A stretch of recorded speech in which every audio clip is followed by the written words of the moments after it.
Hindi off natin today. Tayo ilalabas na. Yeah.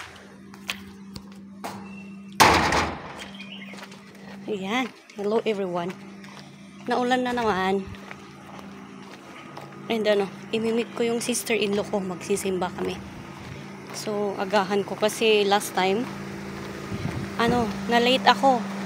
Ako yung inantay niya. So, ngayon naman, agahan natin.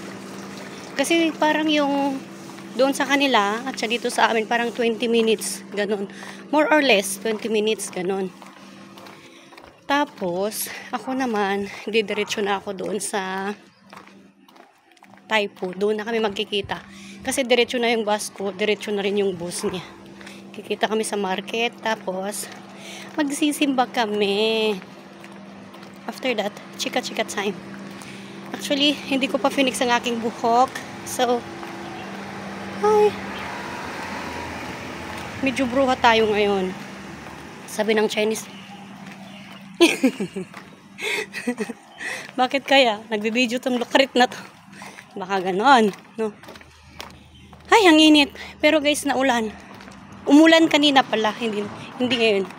So, inantay ko muna na tumila yung ulan bago ako lumabas. So, let's go. Parang andyan na yung bus. Nagtititit-titit. Ayan nga. But I'm not sure kung yun papunta or magpa-park muna sa sa park and shop kasi doon sila nagpa-park.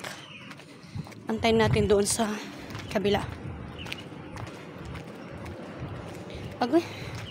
Mainit siya guys, mainit siya.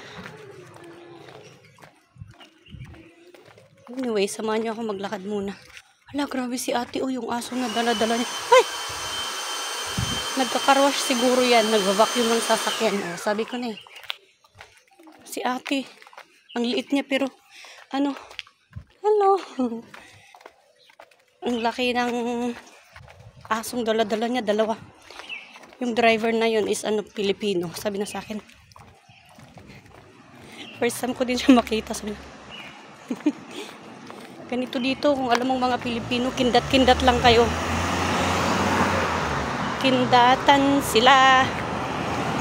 Ganon. Pero kapag ka Chinese nakakita sa'yo, ganon. Kagaya kanina, nakita ko. Anyway, bye muna for now. Nandito na ako sa sa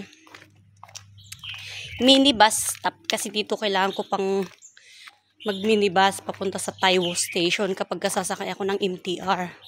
Pero kapag hindi naman ako mag-i-stop sa Taiwo, diretso na ako doon sa Taipo, which is $10 ang pamasahe. Doon na.